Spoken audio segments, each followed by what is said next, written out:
Are you looking to purchase your very first real estate property? If so, then this video is for you, as we'll be going over the 6 most common first-time home buyer mistakes, exactly what they are, and what you should do to avoid them.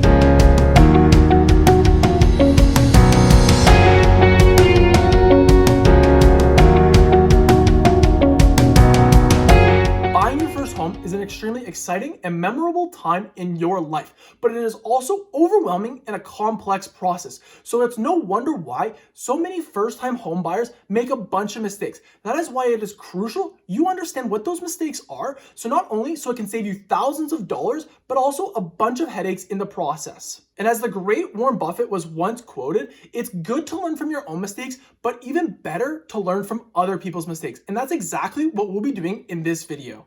So if you're new here, my name is Matthew. I'm a realtor in the GTA, and this is my channel where I share everything I've learned around real estate, finance, or personal development, helping to save you time learning these subjects while still making the most educated and best decision for yourself. If you're interested in that, make sure to hit the subscribe button and the notification bell to not miss out on any future one of my videos.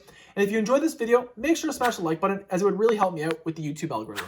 Make sure you stick to the end of the video, as I'll be going over a bonus mistake too many real home buyers make, which is believing all the prices they see online. Mistake number 1 that too often first-time home buyers make is going to check out properties before they're actually even pre-approved. As you see, before you even think about stepping foot in those properties you're checking out online, you want to get your pre-approval. And the reason why this is you're most likely going to need a mortgage for purchasing that home. If you don't need a mortgage and you're going to plan on purchasing that property in all cash, cheers for you. Then skip this step and move on to mistake number 2. But for the vast majority of people, you're going to need to get pre-approved for that mortgage you want. The most basic reason for this is you don't know what you can afford until you've been told what you can afford. As on the market, there's going to be a variety of different homes that fit within your budget spectrum and outside of your budget spectrum. And to truly only understand what your budget spectrum is, you need to understand how big of a mortgage you can get for it, as that will probably be the biggest determining factor into your budget. But also, when you find a property that you really enjoy and want to put an offer in, you're able to act a lot quicker if you have that pre-approval. And with the market in the GTA right now, you want to act swiftly, as homes that are on the market aren't going to stay on the market long term. And there's no worse feeling to losing out on a home simply because you're waiting for your banker or your mortgage broker to get back to you. So when you submit that offer to the seller to buy their home with a pre-approval, you'll not only be telling the seller that you're more committed, but that you can actually afford the property. And if there's multiple offers on the table for the home you want to buy, which one would you want to take? Put yourself in the seller's shoes. The one saying, we know we want it, we are approved for the mortgage, and therefore we can afford it, or we still have to figure this out. We'll let you know in 2 weeks' time. And it is truly silly to lose out on a house because you're not pre-approved, as this is something you're gonna have to do anyways. So why not be proactive with it?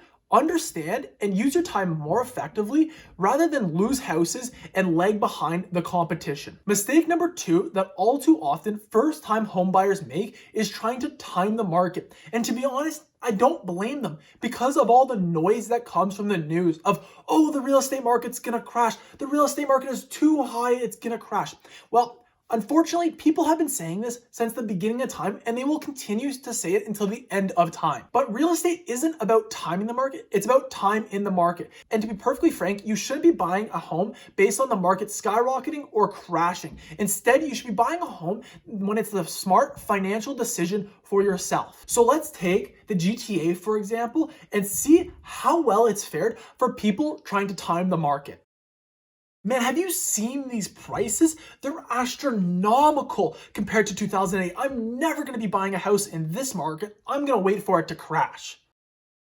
I'm telling you, man, this market is unsustainable. It was super high 4 years ago. There is no way that this market is going to keep going up. I'm going to wait for that crash to happen, and then I'm going to scoop in and buy that real estate property, and I'm going to be living like a king with all my savings. Well, crap. Home prices have now doubled since I tried to time the market. I guess there is a little bit of truth in that saying real estate isn't about timing the market, it's about time in the market. So now that you can kind of see why it is a bad idea to try to time the market, as over the long run, real estate is going to go up in price. Yes, there are short-term crashes like in 2018, but as you can see, the market has now recovered and surpassed that point. Mistake number 3 that too often first-time home buyers make is not having a needs and wants list. And this truthfully should be one of the very first things you do when you're looking to buy a home. As it's super easy when you're viewing homes to go, oh, this kitchen is super nice, let's buy this one. Never truly taking the time to really understand what your needs and wants are for that home that you're gonna be spending most likely multiple years in. So make sure you take the time to think and write down your needs and wants list and provide that to your realtor so that they can make the best informed decision and show you homes that best fit that criteria. And as much as I or your realtor wants to help you out, we can't read your mind. So the next best thing is this needs and want list so that we can use our time more effectively and I can show you homes that best fit your criteria and your needs. If you don't know where to start with this needs and wants list, go ahead and download my informed buyer's guide. The link will be in the description and it'll go over a pretty comprehensive list of things you should consider when purchasing a home. Mistake number 4 is trying to find that perfect home.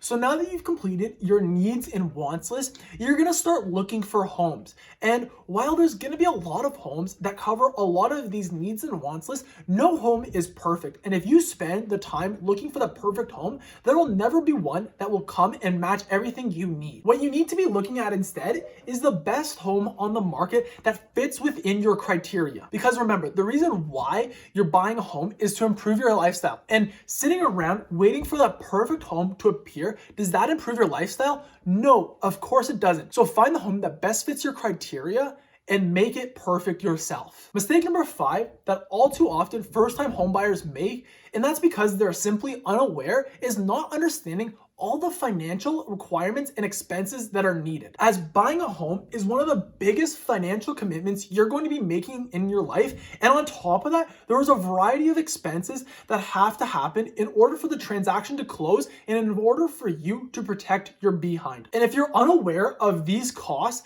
you could be absolutely blindsided as you're closing the deal. And that's the last thing you want when you're making the biggest financial decision of your life. So some of the costs you want to be aware of are legal fees, land surveys, home inspection costs, land transfer tax, moving costs, and more. And if you want the complete list of all the costs associated with when you're buying your first home, download my free informed buyer's guide, as I'll list out every one you should expect, as well as some ones that might pop up in certain situations. Mistake number 6 that you want to avoid is using the listing agent.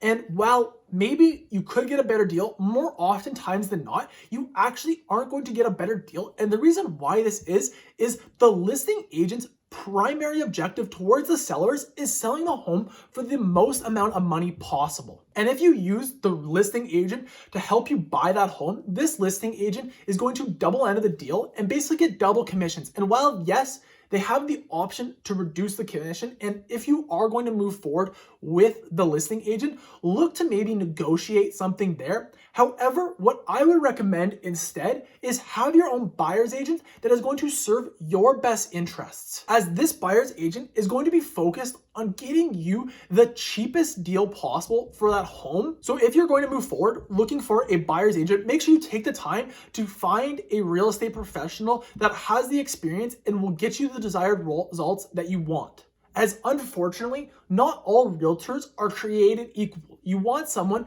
that has strong negotiation and understands exactly what is going on within the market at that time. If you're in the Greater Toronto area, you already know a real estate agent that will provide you exceptional service and care, and that is myself. The bonus mistake I'm going to be sharing with you is putting way too much value on those online prices you get from the Zillow Zestimator. So guys, my team has sold hundreds of homes across North America, and they have yet to meet that Zillow professional that comes in to give the home's appraisal.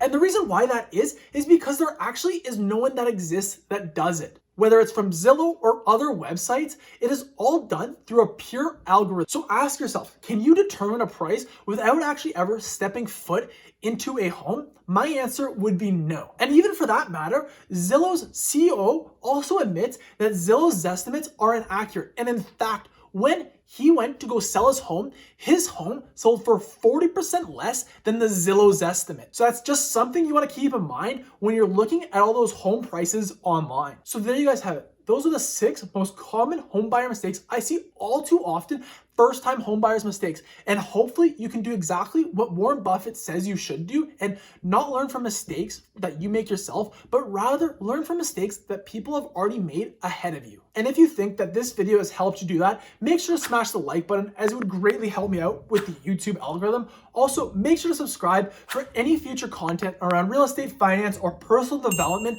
as I'll be publishing a lot of videos here shortly. Other than that, guys, I hope you have a great and successful week, and I'll talk to you next week.